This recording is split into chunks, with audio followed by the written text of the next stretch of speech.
یہ آئی P Ps کی جو جنگ ہے یہ دراصل ایک میں سمجھتا ہوں کہ پاکستان کی تاریخ کا سب سے بڑا فراڈ ہے. ایسا کوئی فراڈ نہیں ہے، بلکہ میں تو یہ کہوں گا کہ یہ جو کچے کے ڈاکوؤں کو پتہ چل جائے کہ اس طرح کی کمائی ہو سکتی ہے تو وہ ڈاکے مارنا چھوڑ دیں، بولے آئی پی پیز کمپنی لگا دو کہ آپ ایک یونٹ نہ بنائیں اور 2800 ارب روپے آپ کو مل جائے. آپ جو ہے ہزاروں روپے لیں، اربوں کے اندر لیں، اور آپ کے اوپر جو ٹیکس بنتا ہے 1200 ارب روپے وہ بھی آپ کو نہ دینا پڑے. تو یہ مل کر ڈکیتی ہوئی ہے، اور اس ڈکیتی سے لڑنے کے لیے ہمیں مل کے آگے بڑھنا ہوگا. اور یہ تو میں کہتا ہوں کہ حافظ نعیم صاحب کو ہم سلام پیش کرتے ہیں کہ اس کو انہوں نے ایکسپوز کیا، ورنہ تو کوئی جانتا ہی نہیں تھا. اور اگر کوئی ذکر ہوتا تھا یہ کہا جاتا تھا بھائی یہ مقدس گائے ہے، اس کو آپ ہاتھ نہیں لگائیں، اس پہ بات بھی نہ کریں. اگر اس پہ بات کی تو عالمی عدالت کے اندر چلے جائیں گے، سینکشن لگ جائیں گی، اور ریکویٹیک کا ماسٹر آ جائے گا، جرمانہ ہو جائے گا. بھائی ظالموں، کس طرح تم نے ظلم کیا ہے، کس طرح لوٹا ہے. اور یہ 75 روپے اور 70 روپے یونٹ کے اوپر ہم اپنی انڈسٹری نہیں چلا سکتے، ہم کاروبار نہیں چل سکتے.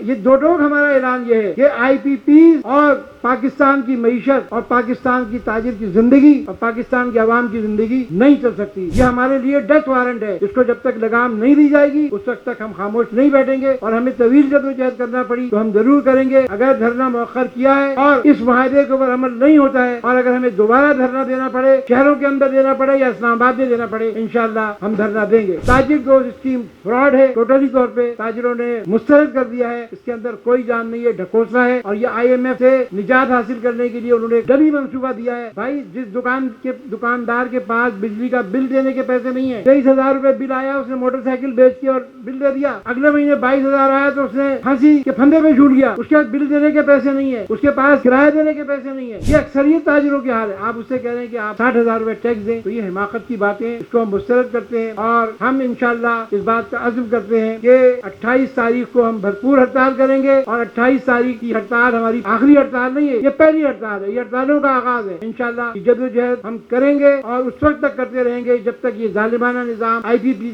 کا نظام اور یہ ٹیکسوں کا نظام ختم نہیں ہو جاتا.